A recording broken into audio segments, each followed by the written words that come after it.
Hello everyone, I greet in the name of God Almighty. My name is Apostle Nathan Salas, and today we have a very interesting video to react to, and this one says that the birth of Prophet Muhammad. I believe that this is going to be a very interesting one. How many of you knows that the mother of Muhammad is Amina? Well, if you have been in this channel, of course you get to know who was Amina, and now we're going to look at the scenario or the circumstances that comes on his birth. I believe that this is going to be a very interesting video. So if today happens to be the first time of you checking out my channel, don't forget to subscribe to my channel and follow me on my Facebook and Instagram. And if you have any video you want me to react to, don't forget to drop it at the comment section and I'm going to check it out. So guys, before we get on to the video, I'm a theologian and I make this video not to discredit anyone's thought or belief. This is basically for educational purposes, and I believe that at the end of this video we all are going to learn from this. So guys, without any further ado, let's get down to this video and check this out.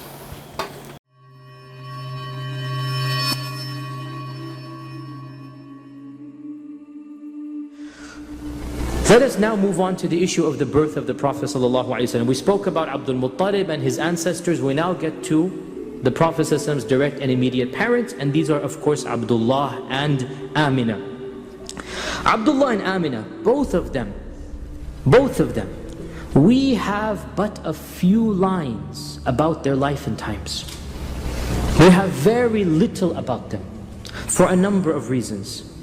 Firstly, because the both of them, as we know, lived very short lives. They both died in their early 20s, maybe even before this, 18, 19. Secondly, and so obviously you have a short life, you don't have a lot of memories to leave. I mean, you have only lived a few years. Secondly, the both of them died before it was known that the Prophet is a prophet. So nobody's recording, the life and times of even those 20 years. These were regular people of Quraysh. They might be noble, they might be good, but there's no prediction that these are going to become the parents. Thirdly, when the Prophet becomes a prophet, it's already been 40 years, right, since his parents have died. And by the time he gets to Medina, 53 years. By the time he himself passes away, 63 years. Who's alive to remember what happened 63 years ago? Right? So when Islam finally reached izzah, power, when Islam finally became stable, who is living to remember those early days of Islam? Abdullah, as we know, was the one whom Abdul Muttalib was about to sacrifice. I already told you the story that he was saved. Right after this, immediately after the saving of Abdullah, Abdul Muttalib decided that he needed to choose a bride for his son. According to one report, he was 18 years old at the time. And one version says he was 20, 25 years old. But he was a young man, so a young man at the time. And Abdul Muttalib chose for him the daughter of the chief of the Banu Zuhra. The Banu Zuhra were one of the tribes of the Quraysh. We said many times, and the average Muslim is unaware of this, Quraysh is a big tribe. Within it are many small sub-tribes. We have to memorize this. So the chief of the Banu Zuhra had a daughter by the name of Amina. His name was of course Wahab. And so Abdul Muttalib proposed on behalf of Abdullah. Abdul Muttalib proposed to Amina binti Wahab on behalf of Abdullah. And this proposal took place shortly before the caravan season, when the caravans were about to depart to Syria. Shortly before that.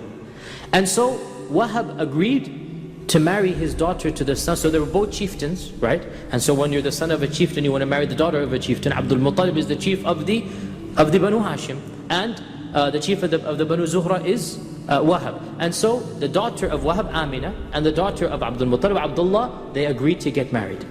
So Abdullah got married to Amina just a few days before the caravan departed. And it is said that he barely spent 3 or 5 days with her before he had to go with the caravan. He spent barely a week with this new bride of his, and he then departed on the caravan, as you know, never to be seen again. So they had an extremely short marriage, because as soon as they got married, he had to leave for the caravan. On the way back from Syria, he fell severely ill with the caravan, and he was slowing the caravan down. And by the time they got to Yathrib, which was later to become Medina, He said to the caravan, I'm slowing you down. I have relatives in Yathrib. I will stay with them until I recover. You go back to Mecca. Question, who were his relatives in Yathrib? Abdul Muttalib's what? Mother. So that's his grandmother. It's his paternal grandmother. Now subhanAllah, notice Allah subhanahu wa ta'ala prepared some relationship with the Prophet in the city he would go to. And this is very rare. The Quraysh married amongst themselves.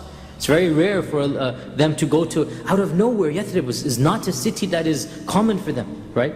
And yet Allah prepared this. There's a relationship with Yathrib. The Prophet says, and we're going to come to in 2 weeks, he visited Yathrib as a 6-year-old boy, because his mother wanted to take him there, right? So there's a relationship with the city. Allah has in His divine plan this prepared. And so Abdullah says, I have my cousins here in the tribe of Banu Najjar. I have my cousins here. I will stay with them until I recover. You go back to Mecca. By the time the caravan got back to Mecca, Amin is all excited. My husband's coming back. I want to tell him that I'm pregnant. And lo and behold, he's not with the caravan.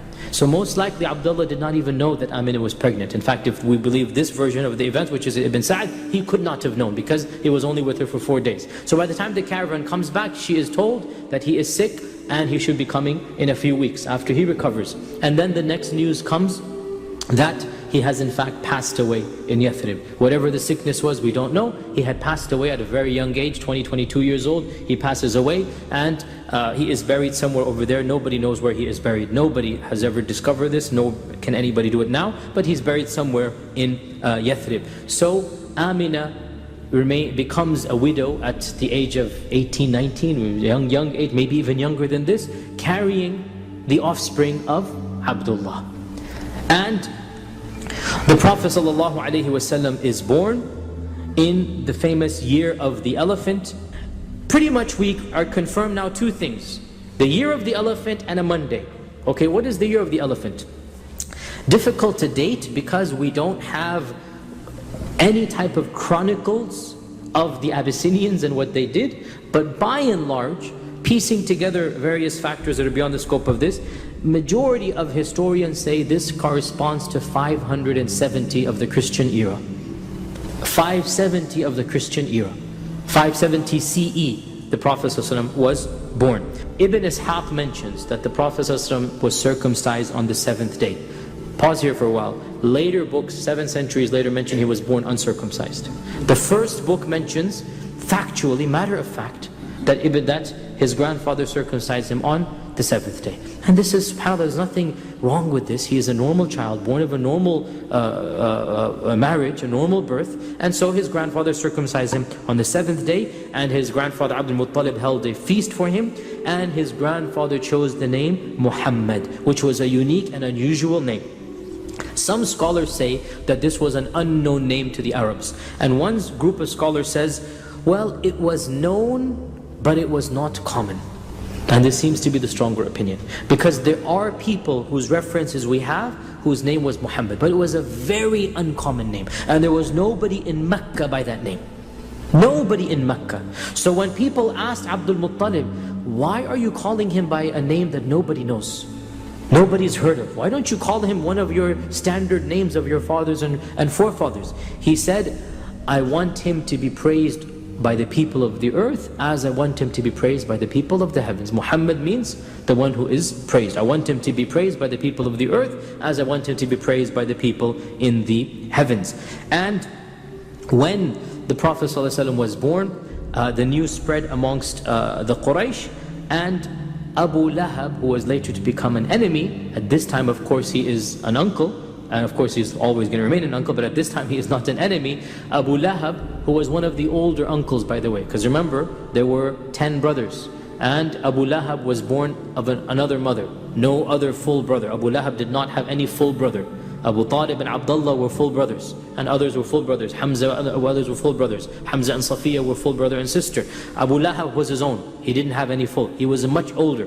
So perhaps he felt a type of, I have to care for this offspring, this orphan, my younger brother died and whatnot. Perhaps he felt some sympathy. And so the girl that came running, the slave girl that came running to tell him that your son's brother has been born, or your son's offspring has been born. This girl, as soon as Abu Lahab heard the news, he told her, I set you free. I'm so happy, you're free. It was a slave girl. So he became so happy that just because she came with this good news, he set her free. It shows you he was so happy. And her name was Thuwayba. The first thing that we know of his life after his birth is the fact that his mother gave him to be raised in the desert. Now, this is something that is strange for many of us. Why would a mother give her newborn to be raised away from the house? In fact, this was a custom of the elite of the Quraysh. It was a custom of the nobility of the Quraysh. And they did this for a number of reasons. So this was a status symbol, if you like. It was something that they did as being a part of this tribe. Why did they do it? A number of reasons. First and foremost,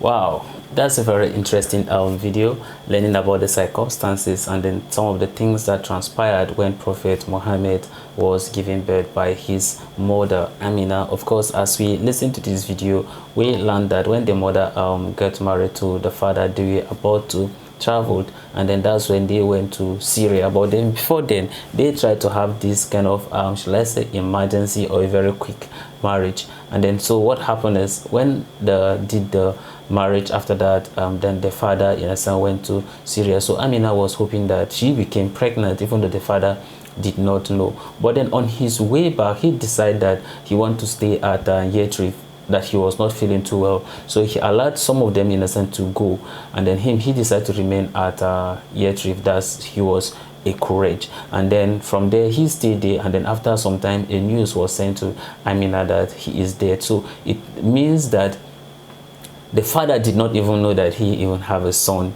in the first place, right here. And then from there his uncle, that's when the uncle gave him that name Muhammad, even though within the Quran it says that the name Muhammad was not in a sense common to them as of that time. But then they were like, why don't we give in a sense another name to him? But then he decided, no, look, this name I'm giving, that he will be praised in a sense all over the world. And then that's why the meaning of Muhammad means the praised one, right? Yeah, the praised one. And then so from there, that's when, you understand, he was giving birth, and then after some time, you understand, the mother gave him away to some people, you understand, around the desert. What could have been, you understand, the circumstances of her taking that very decision, we do not know. But then when, you understand, that, you understand, transpired, and then when he was at the age of 6, so it means that he just lived with his mother not too long, you understand, and then from there she died, which means that he didn't really know much, you understand, about her.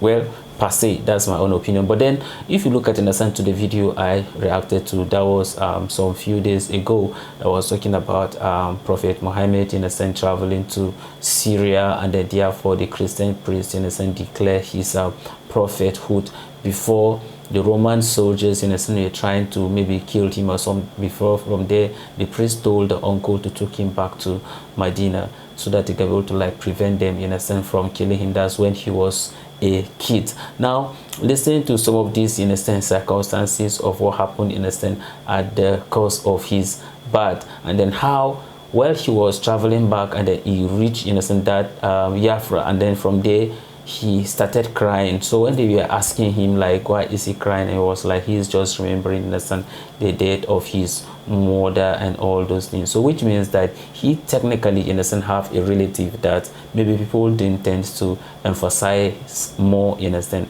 on it. But then a very interesting video, at least for some of you now, know how the prophet, in a sense, was given birth, and then some of the circumstances that happened, in a sense, after his birth, the relationship between him, his father, his uncle, and then also the prophethood when he was called, that is when he was 40 years old. But then if you should look at, in a sense, the narration, the hadith that was talking about his proclamation of his prophethood by the priest in Syria, that it shows that he was fully aware, even though some of the Islamic scholars are saying that that is not true. They do not believe, you understand, in that very hadith, because some people are saying that that's the place that maybe probably the prophet now learned a lot, in a sense, about maybe Christianity and then other religions that are actually in the Quran. So on that note, they decided not to agree with those narration. But then anyway, God knows better. I hope that we have learned a lot as far as this video is concerned. So